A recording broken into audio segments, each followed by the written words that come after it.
मध्य प्रदेश विधानसभा चुनाव 2023 विधानसभावार चर्चा में आज हम उमरिया जिले में चर्चा करेंगे। उमरिया जिले की 2 विधानसभा मानपुर और बांधवगढ़। शेर की दहाड़ से अपनी पहचान पूरे देश को बताने वाला उमरिया जिला, क्या है वहां के मतदाता के मूल मुद्दे, क्या है समस्याएं, कितना हुआ है विकास, सभी पहलुओं में हम बात करेंगे। हमारे साथ अपना पंच शो में जुड़ चुके हैं इक्षांत और मलिया जी। आप मतदाता हैं बांधवगढ़ क्षेत्र के और साथ ही उमरिया जिले में सक्रिय रहते हैं। इक्षांत जी, स्वागत है आपका अपना पंच शो में। हमारे साथ जुड़ चुकी हैं, हमारे साथ उदिता जी जुड़ चुकी हैं। आप रिपोर्टर हैं विंड फर्स्ट की। उदिता जी, स्वागत है आपका इस चर्चा में। जी धन्यवाद। शुरुआत करते हैं इक्षांत और मलिया जी के साथ। इक्षांत, कैसे देखते हैं आप, एक युवा मतदाता भी हैं क्षेत्र के, सक्रिय भी रहते हैं क्षेत्र में, वहां के जो विभिन्न पहलू हैं उनमें भी नजर रखते हैं। कैसा हुआ है उमरिया क्षेत्र में विकास, और विशेष कर यदि हम बात करें बांधवगढ़ विधानसभा की, तो कैसा हुआ है वहां विकास और क्या है और जरूरतें? जैसे कि अगर हम 20 वर्ष से देखूं, क्योंकि मैं खुद अभी 25 वर्ष का हूं, अगर हम 20 वर्ष से देखें तो 2003 से यहाँ पर लगातार भाजपा की सरकार बनती रही, और इसके पहले अगर देखें तो कांग्रेस की सरकार थी। तो 2003 में ज्ञान सिंह भाजपा तरफ से थे और कांग्रेस तरफ से अजय सिंह थे। और इसके बाद 20 वर्ष में काफी उमरिया में बदलाव हुए हैं। जैसे कि स्वास्थ्य के क्षेत्र में भी, स्वास्थ्य में उमरिया जिला पहले बहुत ही छोटा, वैसे भी छोटा जिला है, और स्वास्थ्य सुविधाएं उनमें तो बहुत ही जर्जर था। डॉक्टर भी कम थे, बिल्डिंग भी लगभग बहुत ही सीमित ही थी, जो कि अब सुधार हुआ है और डॉक्टर भी हैं और स्वास्थ्य सुविधा भी मुहैया कराया जा रहा है लोगों को। अब ये मतलब कुछ टेक्निकल जैसे हैं तो उनमें जरूर कमी है, लेकिन अभी भी कुछ होने लगे हैं। श्याम जी ने अपनी बात रखी है यहाँ पर। अगर बेड वगैरह के लिए देखें या फिर अभी कुछ बिल्डिंग की कमी भी है, तो वो भी भाजपा सरकार द्वारा धीरे धीरे कराई जा रही है, निर्माणाधीन है अभी। लेकिन दूसरे तरफ ये भी देखें कि दवाई वगैरह के लिए तो ये भी देखने को मिलता है कि उमरिया जिला भले जिला है और जिला अस्पताल है, पंडित दीनदयाल उपाध्याय जी के नाम पर खोला गया है। और इसके बाद अगर दवाओं के बारे में अगर बात करें तो बीच बीच में ऐसा भी देखने को मिलता है कि दवाएं नहीं मिलती हैं, मरीजों को बाजार से दवा लेना पड़ता है। यहाँ तक कि पट्टियां कराने के लिए छोटी मोटी चोट भी अगर हो जाती है तो मरीजों को स्वयं बाजार से पट्टी खरीद कर और हॉस्पिटल लाना पड़ता है, इसके बाद ही उनका उपचार भी होता है। ये भी देखने को मिला है। इसके बाद अगर ग्रामीण अंचल तरफ अगर देखा जाए तो प्राथमिक स्वास्थ्य केंद्र तो खोले गए हैं और सप्ताह में 1 दिन 2 दिन अलग अलग डे बाई डे डॉक्टरों को बैठाया भी जा रहा है। बट कुछ स्थान तक ये सुविधा मुहैया हो रही है, कुछ स्थान पर तो डॉक्टर के नाम बस लिखे हुए हैं सूचना पटल पर, लेकिन वहां से डॉक्टर नदारद रहते हैं।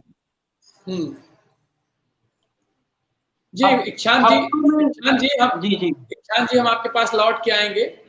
आपने अपनी बात रखी है और आपने जैसे शुरुआत की है कि कुछ जो विकास कार्य हुए हैं उनकी आप बात करते हैं, लेकिन अभी भी बहुत जरूरत है। इक्षांत जी की जो बात थी उसमें स्वास्थ्य की बात उन्होंने सबसे पहले उठाई है। स्वास्थ्य के जो मुद्दे हैं उनको उन्होंने यहाँ पर रखा है कि दवाइयाँ नहीं मिल पाती, छोटी मोटी पट्टियां करानी होती है, उसके लिए भी क्षेत्र के मतदाता, क्षेत्र के निवासी परेशान हैं।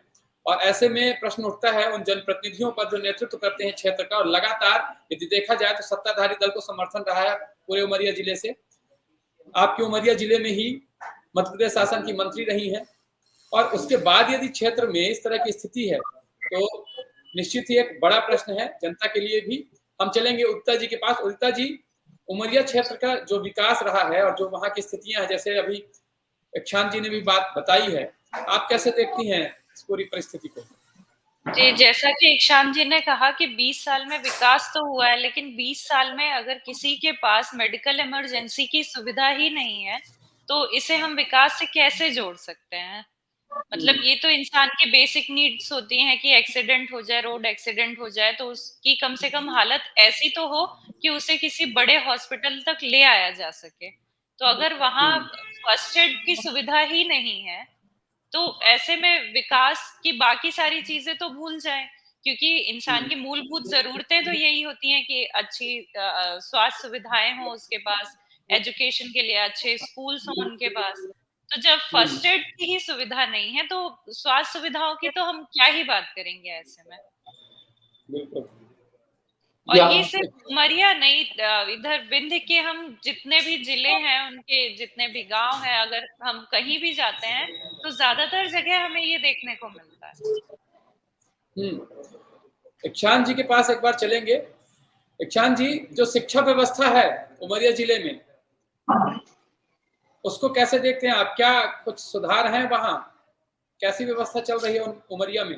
एक मतदाता के रूप में आपका क्या कहना है? जिस तरीके से मतलब 20 वर्ष से बीजेपी के स्थानीय विधायक यहाँ पर हैं लगातार, और 3 बार तो ज्ञान सिंह स्वयं विधायक रहे, और 2018 में उनके पुत्र को शिव नारायण जी को प्रत्याशी के रूप में चुना गया, और जनता ने उन पर भरोसा जताते हुए भी उन्हें विधायक बनाया। लेकिन रीवा यूनिवर्सिटी तरफ से एपीएस के का ब्रांच ही रणविजय प्रताप सिंह के नाम पर ओपन किया गया उमरिया जिले में। और इसके पश्चात पाली में, नरोजाबाद में, बीरसिंहपुर पाली में, और चंदिया में, मानपुर में भी सहित अन्य छोटे छोटे स्थानों पर भी कॉलेज ओपन किए गए हैं, लेकिन वहां पर आज भी प्रोफेसर नहीं है, और अतिथि विद्वानों के द्वारा चलाया जा रहा है ये विश्वविद्यालय, महाविद्यालय। लेकिन आज भी प्रॉपर ज्ञान नहीं होने के कारण थ्योरिकल नॉलेज भी उन्हें बच्चों को कम मिलता है। इसके साथ अगर प्रैक्टिकल ज्ञान की भी बात करें तो प्रैक्टिकल ज्ञान ना के बराबर ही मिलती है।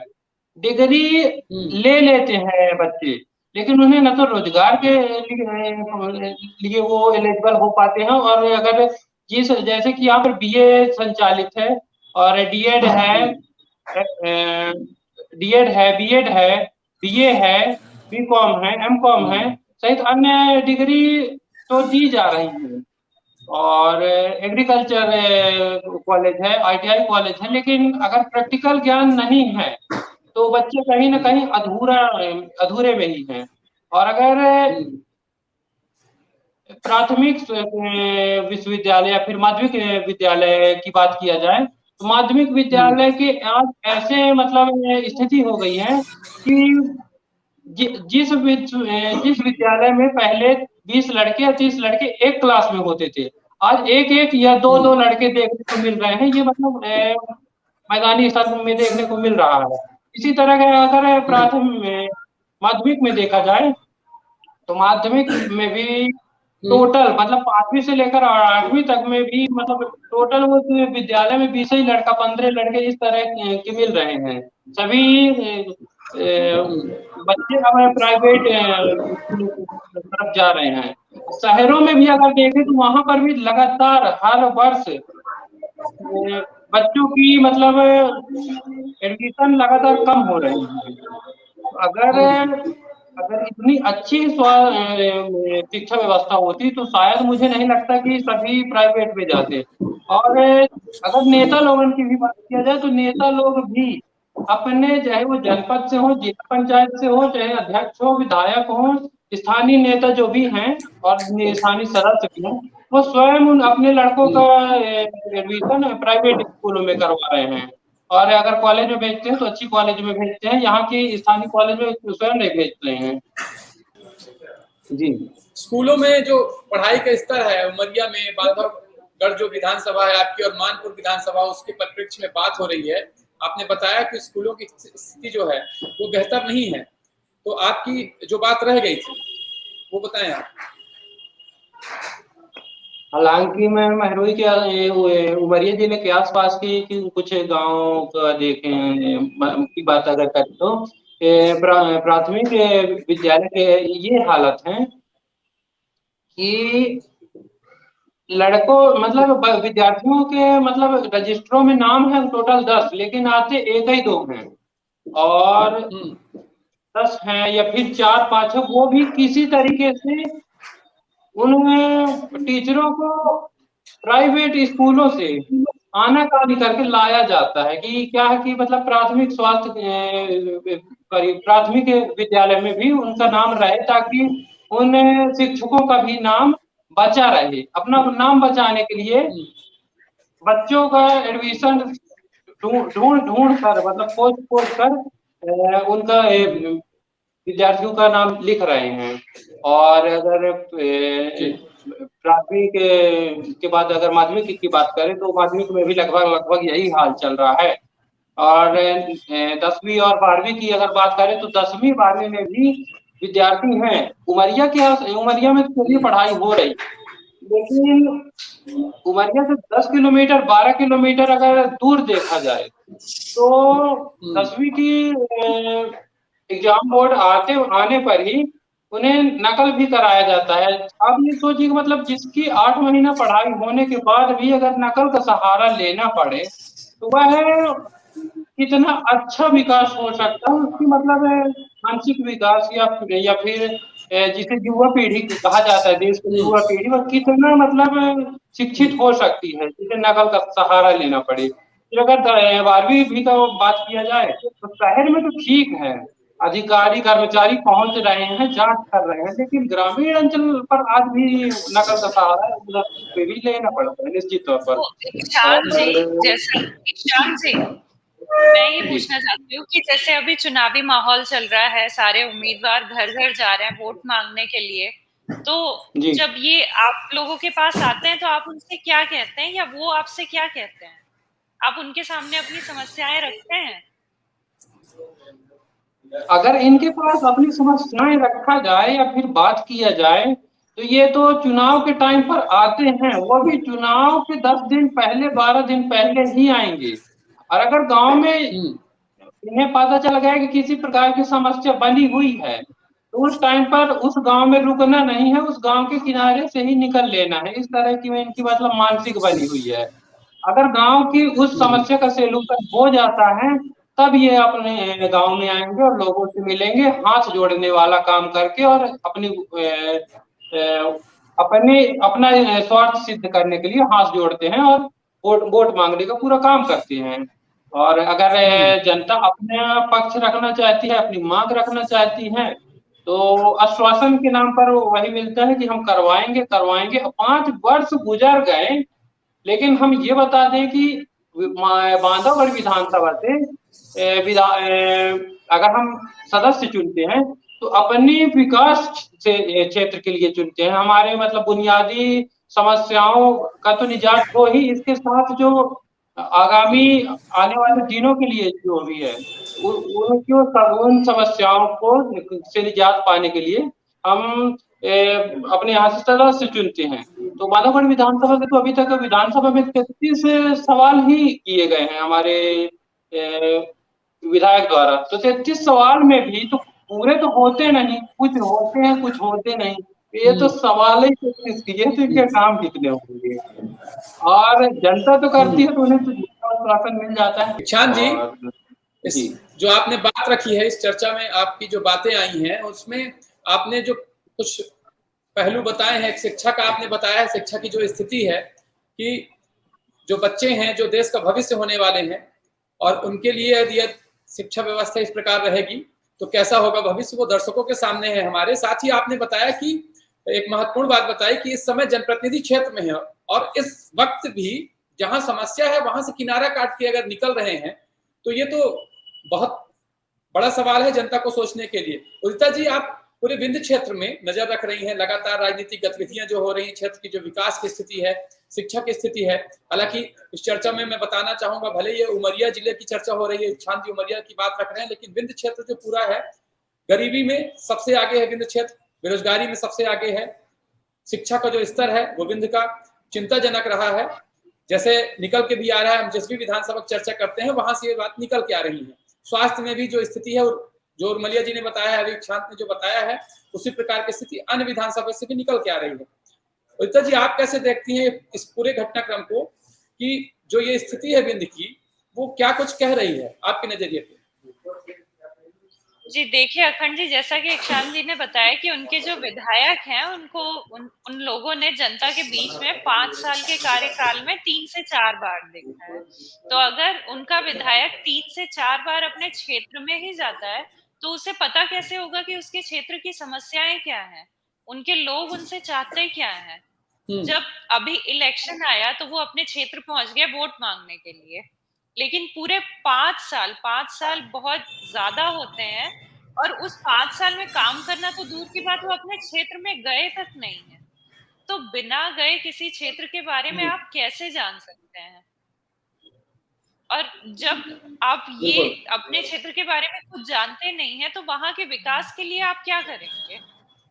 कहीं का विकास करने के लिए सबसे पहले आपको खुद वहां जाना होगा, लोगों की समस्याएं देखनी होगी, अपनी आंखों से वहां का हाल देखना होगा।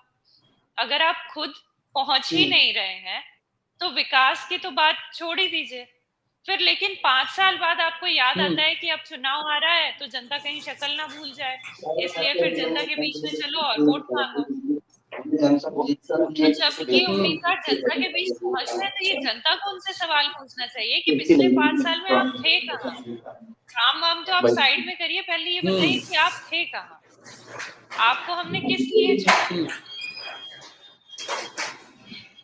निश्चित ही जैसा उदिता जी ने कहा है कि क्षेत्र की जनता, वो किसी भी पार्टी के नेता हो, किसी भी दल के हों, यदि आपने उनका प्रतिनिधित्व दिया है तो आप प्रश्न भी उन्हीं से करेंगे। जब भी वो आपके क्षेत्र में आए तो आप अपने विकास के मुद्दों पे उनसे प्रश्न पूछें कि आपने जो वादे किए वो कहाँ तक पूरे हुए, या अभी जो हाल का वक्त है, ये चुनाव में कुछ दिन शेष हैं और ऐसे में सभी पार्टियों के जनप्रतिनिधि जो हैं, जो चुनाव लड़ रहे हैं, प्रत्याशी हैं, उनके प्रतिनिधि हैं, वो क्षेत्र में हैं और क्षेत्र में अपनी बातें रख रहे हैं, अपने वादे रख रहे हैं और बता रहे हैं कि हम कैसे कार्य करेंगे। और एक बात यहाँ पर प्रमुख हो जाती है कि इस वक्त हर गली हर मोहल्ले में खेत खलिहान तक पहुंच बना रहे हैं जनप्रतिनिधि, लेकिन जो 4 साल होते हैं, 4 साल वो उन जगहों में क्यों नहीं जा पाते हैं, एक बड़ा सवाल है। इसलिए जनता को भी सोचना होगा। इक्षांत जी के पास चलेंगे हम। इक्षांत जी, रोजगार की जो स्थिति है, मूलतः यदि देखा जाए तो उमरिया जिले में भी कृषि पे ही लोग आधारित हैं, तो कृषि की क्या स्थिति है उमरिया में, बांधवगढ़ हो या मानपुर हो, कृषि की क्या स्थिति है और साथ ही रोजगार के क्या अवसर देखते हैं आप एक युवा के रूप में? अगर रोजगार की बात करें तो रोजगार में तो उमरिया जिले में अगर कहा जाए तो खनिज संपदा भी है और वन संपदा भी है। और मुझे लगता है खनिज संपदा में जैसे रेत भी है, स्टोन का भी कार्य किया जा रहा है और कोयलांचल क्षेत्र भी है। और वन संपदा में विभिन्न प्रकार के सभी वन संपदा है और उमरिया जिले के अंतर्गत ही बांधवगढ़ टाइगर रिजर्व भी है, जहां से मुझे लगता है रेवेन्यू काफी आ रहा है। मैं इसका आकलन नहीं कर सकता हूं अभी, लेकिन 3-4 मतलब कोयला वाली गाड़ियां या उमरिया के मतलब उमरिया चपहा काल भी हो गया, पिपरिया काल भी हो गया, नरोजाबाद काल भी हो गया, कंचन ओपन माइंस हो गई और बिरसिंहपुर वाली मंठार के पास है, वहां से हो गया। ऐसे करके 2-3 गाड़ियां डेली निकलती हैं। मुझे लगता है करोड़ के आसपास चला जाता होगा इनका डेली का। और इसी तरह है उमरिया में अगर बोला जाए तो महानदी भी है और इसी से प्रकार महानदी भी है, अमरपुर तरफ भी एक नदी है। तो काफी नदियां भी हैं जहां से रेत माइनिंग स्टोन का कार्य किया जा रहा है। उमरिया जिले के पास ही बड़ेरी में, तो यहाँ से भी रेत और रेत सेलिंग का काम किया जा रहा है, क्योंकि हर वर्ष माइनिंग डिपार्टमेंट द्वारा लीज में दिया जा रहा है और स्टोन का कार्य भी किया जा रहा है। जो संसाधन उन्होंने बताए हैं उमरिया में, जो खनिज संसाधन है, जो वन संपदा है, पर्यटन के लिए उमरिया में इतने अवसर हैं, उसके बाद क्षेत्र में लोगों को सुविधाएं नहीं मिल रही हैं, लोगों को रोजगार के लिए भटकना पड़ रहा है, पलायन करना पड़ रहा है, सरकार को रेवेन्यू जा रहा है, ये शांत ने भी बताया है और आंकड़े भी बताते हैं। उदिता जी, कैसे देखती हैं आप, यदि जिस क्षेत्र से इतना रेवेन्यू आता है, इतना आय हो रही है सरकार को, उस क्षेत्र के लोग उपेक्षित हैं, उस क्षेत्र के लोग विकास के जो मूल मानक है, रोटी कपड़ा मकान शिक्षा स्वास्थ्य, उसी के लिए अभी भी इंतजार में बैठे हैं। आप कैसे देखती हैं इस पूरे घटनाक्रम को? जी अखंड जी, ये सिर्फ एक विधानसभा सीट की बात नहीं है, ये पूरे विंध्य क्षेत्र में है। पूरे विंध्य क्षेत्र से सरकार को काफी ज्यादा रेवेन्यू जाता है। लेकिन अगर मध्य प्रदेश के बाकी हिस्सों की हम बात करते हैं तो सबसे ज्यादा हर चीज में जो सौतेला व्यवहार होता है वो विंध्य के साथ ही होता है। यहाँ की बेरोजगारी से लेके सारी चीजें सबसे ज्यादा विंध्य में है। मध्य प्रदेश के बाकी हिस्सों में ऐसा नहीं है। जबकि रेवेन्यू जितना विंध्य से जाता है, जैसे अगर गुड़ का सोलार प्लांट है, बाकी मध्य प्रदेश के बाकी हिस्सों में ऐसा कहीं नहीं है कि इतना ज्यादा रेवेन्यू और बाकी जगह यहाँ की चीजें पहुंच रही हैं, लेकिन यहाँ के लोगों को उन चीजों का कोई फायदा नहीं। तो ये इसकी वजह, सबसे बड़ी वजह यही होती है कि जनता जिसे अपना उम्मीदवार बनाती है, जनता जिसे सोचती है कि हमारे बारे में सोचेगा, हमारी बातें ऊपर तक पहुंचाएगा, जब वो जनता के बीच खुद ही नहीं आएगा तो वो उनकी बातें कब जानेगा, कैसे पहुंचाएगा? ये सबसे बड़ी बात है। और 5 साल का टाइम बहुत होता है। जनता जब 5 साल बाद उनका उम्मीदवार उनके पास आता है, उनसे बात करता है, तो जनता को ये सवाल करना चाहिए, उनसे पूछना चाहिए कि पिछली बार जब आप आए थे 5 साल पहले, तो आपने हमसे इतनी सारी बातें कही थी, उनमें से कितने काम आपने किए हैं, वो हमको प्रूफ करके दिखाइए। क्योंकि विधायक के पास क्षेत्र, अगर कोई विधायक क्षेत्र का विकास करना चाहता है तो उसके लिए उसे कोई रोक नहीं सकता। उसके पास अपना विधायक निधि होता है, उसके बाद वो सरकार से मदद ले सकता है, सारी चीजें होती हैं। पर अगर किसी क्षेत्र का विकास हुआ नहीं, इसका मतलब ये है कि वहां का विधायक विकास करना नहीं चाहता। जो जनता का चुना हुआ प्रतिनिधि है वो खुद काम करना नहीं चाहता। उदिता जी ने जैसे बात रखी है और जो उन्होंने बिंदु बताए हैं, बिंदु के साथ सौतेले व्यवहार की बात उन्होंने कही है। हमारे जो दर्शक ये कार्यक्रम देख रहे हैं, आप बिंदु फर्स्ट के यूट्यूब चैनल में जाके देख सकते हैं, प्रॉपर इसमें रिपोर्ट हुई है, पूरे शोध के साथ तथ्य रखे गए हैं। आप देख सकते हैं कि विंध्य के साथ शिक्षा हो, रोजगार हो, गरीबी हो, इन सभी मामलों में जब सुधार की बात होती है तो कैसा व्यवहार किया गया है मध्य प्रदेश के अन्य हिस्सों की अपेक्षा। और जो बात आई है जनप्रतिनिधियों के क्षेत्र में जाने की सवाल की, यदि आपका कोई सवाल है, जो हमारे दर्शक ये कार्यक्रम देख रहे हैं उनका कोई सवाल है, तो आप निश्चित ही हमारे कमेंट बॉक्स में लिखें, आप अपनी बात लिखें, आप अपना सुझाव भी दे सकते हैं कमेंट बॉक्स में। साथ ही आपका कोई वीडियो मैसेज आप हमारे चैनल की ईमेल आईडी में उसे मेल कर सकते हैं। आप चैनल को ज्यादा से ज्यादा लाइक करें, सब्सक्राइब करें, शेयर करें। खत्म हो गया।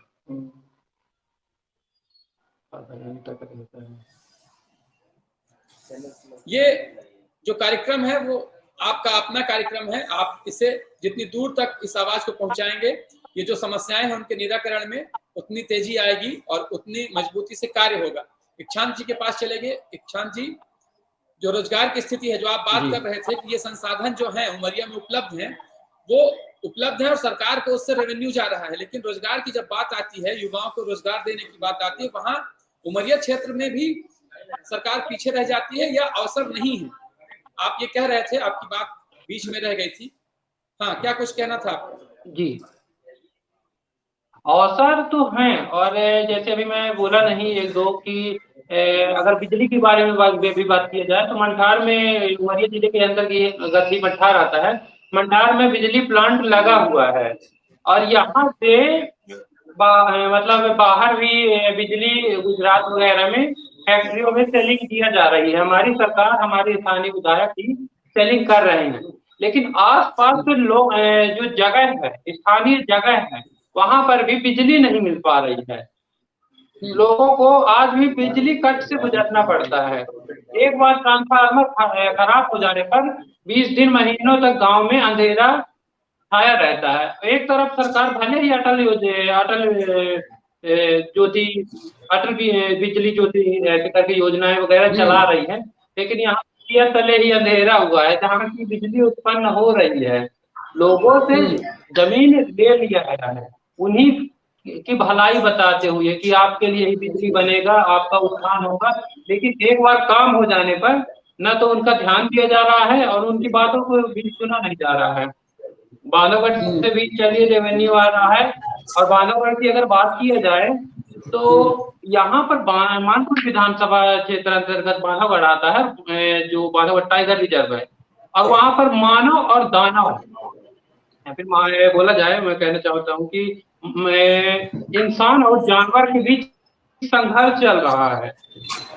हर मतलब 15 दिन में न्यूज पेपर में आ रहा है कि बाघ ने किया किसान पे हमला, चीतल ने किया इस पर हमला, गाय खा लिया, लोगों के घर में घुस गया, ऐसे करके मतलब सूचनाएं मिल रही हैं।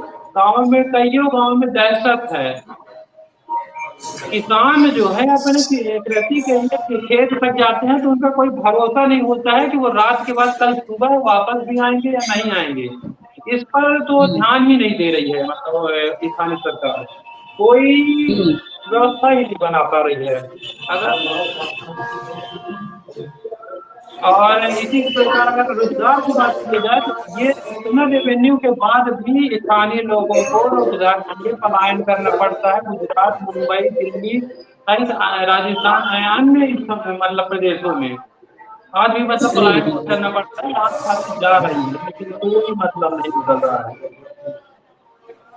अच्छा ठीक है, इसके बाद जी हाँ, आपने जो बात रखी है अपनी पलायन की बात आपने उठाई है यहाँ पर कि जी उमरिया से भी लोगों को पलायन करना पड़ रहा है, बांधवगढ़ से लोगों को पलायन करना पड़ रहा है, मानपुर से लोगों को पलायन करना पड़ रहा है, जबकि अभी वर्तमान जो सरकार रही उसमें आपके क्षेत्र से मंत्री भी रहे हैं, उसके बाद भी वहां रोजगार के अवसर सृजित नहीं हो पाए। रोजगार की स्थिति जो है वो नहीं है। और आपने एक बिजली का मुद्दा यहाँ पर उठाया है कि प्रदेश को और देश को उजाला देके खुद अंधेरे में जी रहा है उमरिया। मतलब वहां आपने जो बात कही है दिया तले अंधेरा वाली बात सही हो रही है। और इसमें सोचना होगा, जो भी हमारे दर्शक कार्यक्रम देख रहे हैं वो उमरिया क्षेत्र के हों या अन्य क्षेत्र के, उन्हें सोचना होगा कि यदि आपके क्षेत्र में भी ऐसी स्थिति है तो उसमें आपको चुप नहीं रहना है। चुप रहना विकल्प नहीं, आपको आवाज उठानी होगी, आपको कहना होगा, अपने जनप्रतिनिधि से कहना होगा, आपको जिम्मेदार अधिकारी कर्मचारियों से कहना होगा कि यदि जो हमारे हिस्से का है, जो हमारे हक का है वो हमें मिले। हम कुछ ज्यादा नहीं मांगते हैं, आपको अपनी बात रखनी होगी और बात रखने का ये बहुत उचित समय है, आपके जनप्रतिनिधि क्षेत्र में है। और बाकी के भी जो अधिकारी कर्मचारी हैं उनसे भी आप मिल सकते हैं, उनसे बात कर सकते हैं, आप बात रख सकते हैं। यदि आपकी कोई बात ऐसी महत्वपूर्ण है जो कार्यक्रम में शामिल की जानी चाहिए तो आप हमारे चैनल के कमेंट बॉक्स में जरूर लिखें। यदि वो महत्वपूर्ण होगी क्षेत्र के विकास के लिए और विंध्य के लिए, हम उसे कार्यक्रम में लेके आएंगे, विशेष पड़ताल के साथ भी लेके आएंगे और एक विशेष प्रोग्राम लेके आएंगे। आप चैनल को ज्यादा से ज्यादा लाइक करें, सब्सक्राइब करें, शेयर करें। इस बीच उदिता जी के पास एक बार हम चलेंगे। उदिता जी, जो कुछ निकल के आ रहा है उमरिया क्षेत्र से, जो बात रख रहे हैं इक्षांत जी की, ये अकेले की बात नहीं है, एक मतदाता के तौर पर बात है, उस क्षेत्र की बात है। साथ ही इक्षांत जी युवाओं का भी नेतृत्व कर रहे हैं, उनकी बात है। और इक्षांत जी के साथ जो हम देख पा रहे हैं काफी लोग जुड़े हुए हैं, उनके आसपास मतदाता भी जुड़े हुए हैं, मतदाता अपनी बात भी बता रहे हैं बीच बीच में, वो भी इक्षांत जी रख रहे हैं। जो बातें निकल के आ रही हैं इस पूरी चर्चा में, तो क्या देखती हैं आपकी उमरिया में जो विकास के मानक है, जो स्थिति है, वो सही हो पाई है या अभी जरूरत है वहां? नहीं, अखंड जी जैसा कि बता रहे हैं वहाँ फर्स्ट एड की भी सुविधा नहीं है। एजुकेशन के लिए स्कूल वगैरह में ना तो टीचर हैं ढंग के, बच्चे जबरदस्ती लाए जा रहे हैं। तो ऐसे में तो वहाँ विकास के लिए मतलब 20 इतने सालों से वहाँ बीजेपी का ही वो है, तो उन लोगों ने क्या किया? बहुत पीछे से जाके वहाँ काम करने की जरूरत है। मतलब 20 सालों में वहाँ मुझे नहीं लगता कि कोई विकास हुआ है। अगर फर्स्ट एड की सुविधा नहीं है तो 20 सालों में कैसा विकास हुआ है? लगातार इतने सालों से एक ही पार्टी की सरकार है, लगातार उम्मीदवार यहाँ से चुन के भेजे जा रहे हैं और लोगों को विकास की क्या, बाकी सारी सुविधाएं क्या मिलेंगी अगर उन्हें फर्स्ट एड की सुविधा नहीं मिल रही है? किसी भी जगह, किसी भी क्षेत्र में सबसे बेसिक होता है कि वहाँ कम से कम एक ढंग का हॉस्पिटल हो कि कोई मेडिकल इमरजेंसी होने पर इंसान को यहाँ से वहां भटकना नहीं पड़े। वहां अगर फर्स्ट एड के लिए पेशेंट खुद जा रहा है, पट्टियां खरीद के ला रहा है और हॉस्पिटल जा रहा है, तो ये चीजें तो वो घर में भी कर सकता है। हॉस्पिटल में डॉक्टर भी नहीं होते हैं, तो मतलब वो पूरी तरह उसकी जान उसके ही हाथ है, उसे अपने साथ जो करना है वो खुद देख ले, वो खुद समझ ले। तो ऐसे में उसने अपना उम्मीदवार चुना क्यों है? अगर सब कुछ उसको खुद से करना है तो उसके उम्मीदवार चुनने का क्या मतलब निकलता है? यदि हम समर्थन देने में पीछे नहीं है, कोई भी क्षेत्र हो, उमरिया हो, मानपुर हो या फिर बांधवगढ़ है हमारा, तो ये कोई भी क्षेत्र या विंध्य का कोई भी हिस्सा समर्थन देने में यदि पीछे नहीं है, तो जब हक की बात आती है और अधिकार मिलने की बात आती है, उसमें भी वो पीछे नहीं होना चाहिए। जिस प्रकार से शांत जी ने अपनी बात रखी है, और जिस विधानसभा की, जिस जिले की आज हम बात कर रहे हैं अपना पंचेसौ में, वो महत्वपूर्ण इसलिए भी है कि वो प्रकृति की ओर से संपन्न है। प्रकृति ने जो दिया है वो देने में कमी नहीं की, और वहां से जो संसाधन है, जो वहां का उत्पादन है, वो लेने में सरकार या जो अन्य वहां कंपनियां चल रही हैं वो भी कोई कमी नहीं कर रही हैं। तो वहां के लोगों के जो हक की बात है वो मिलनी चाहिए। शांत जी भी जो बातें रख रहे हैं वो इसलिए रख रहे हैं कि जो जिम्मेदार हैं उन्हीं से बात कही जाएगी, उन्हीं से सवाल पूछा जाएगा। जिसके हाथ में नेतृत्व होगा, जो अधिकारी कर्मचारी नियुक्त होंगे, उन्हीं से बात की जाएगी, उन्हीं से प्रश्न पूछा जाएगा। शांत जी एक मतदाता के रूप में, युवा के रूप में, और साथ में आपके साथ और भी लोग जुड़े हुए हैं, उनकी भी जो बातें हैं, यदि हम अपने कार्यक्रम में देखें तो अभी समाप्ति का वक्त हो रहा है, तो चलते चलते आपके क्या कुछ सुझाव हैं हमारे चैनल के माध्यम से, या क्या मूल मांग है, क्या मूल मुद्दे हैं आपके उमरिया जिले के और आपके विधानसभा के? हाई कमांड से जो भी काम किए जा रहे हैं, निर्णय लिए जा रहे हैं, वो तो सब ठीक ही है, अच्छा है। क्षेत्रीय स्तर के जो हम नेता जो चुन रहे हैं, ये अपने भी रखें और अपने विधानसभा के लिए अपनी मांग करें, और इसमें तो जनता तो सहायता कर ही रही है, उन्हें उनकी जगह पर पहुंचा ही रही है, लेकिन क्षेत्रीय विकास के लिए भी ये ध्यान दें। और उमरिया जिला थोड़ी सी भ्रष्टाचार मुक्त हो जाए तो बहुत अच्छा हो जाएगा। भ्रष्टाचार अगर की बात किया जाए तो अगर उमरिया जिले का, तो कलेक्टर जो होता है, कलेक्टर का काम होता है कि मतलब पूरे जिले की व्यवस्था बनाए रखना, लेकिन उसी कलेक्ट्रेट से ही मतलब भ्रष्टाचार उत्पन्न हो रहा है। छोटे छोटे जो कर्मचारी हैं वहां पर 50 रुपए 100 रुपए के बिना काम अटक रहा है, और ठीक है 50 रुपए 100 रुपए एक दिन दे दिया, 2 दिन दे दिया, धीरे धीरे वो आदत पड़ जा रही है। हालांकि लोगों को भी जानना चाहिए कि रिश्वत देना भी गलत है और रिश्वत लेना भी गलत है, लेकिन ना तो यहाँ पर लेने वाला मान रहा है, ना तो देने वाला। अगर देने वाला आनाकानी कर भी रहा है, उनके काम अटक रहे हैं। छोटे छोटे काम, जैसे कि मान लीजिए खसरा नंबर निकाल दीजिए या फिर रकबा नंबर निकाल दीजिए, ऐसे करके जो नॉर्मल तहसीलदार से निकल जाते हैं, तो इन पर भी ऐसे बोल दिया जाता है कि 2 दिन बाद आना, अभी नहीं, 10 मिनट, 2 घंटा, 4 घंटा, हफ्तों लटका दिया जाता है छोटे छोटे कामों के लिए। कंप्लेन नहीं होगी, कंप्लेन होगी तो उसकी जांच नहीं होगी, जांच में विभिन्न विभिन्न प्रकार के लोग आ जाएंगे, उनके मतलब इन्वेस्टिगेशन में प्रॉब्लम क्रिएट करेंगे। इन सब उत्पादनों को से अगर निवारण मिल जाए तो उमरिया इसमें भी काफी सुधार सकता है। हालांकि 20 वर्ष में सुधार तो हुआ है, इसका मैं विरोध नहीं कर रहा हूँ, लेकिन आज भी बुनियादी समस्याएं आज भी बनी हुई हैं। सुधार हो जाता है, रोजगार से तो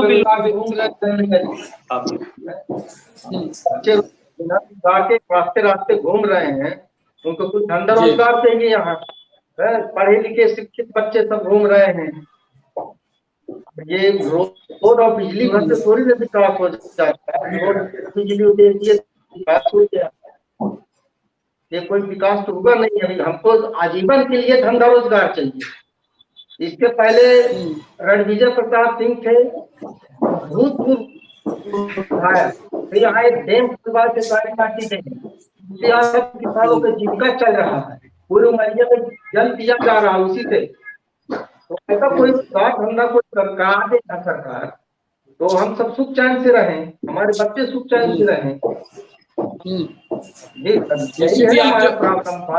जी, जो आप बात कह रहे हैं वो महत्वपूर्ण है कि क्षेत्र के युवाओं को रोजगार मिलना चाहिए, और जो विकास के पूरे मानक हैं वो पूरे होने चाहिए क्षेत्र में।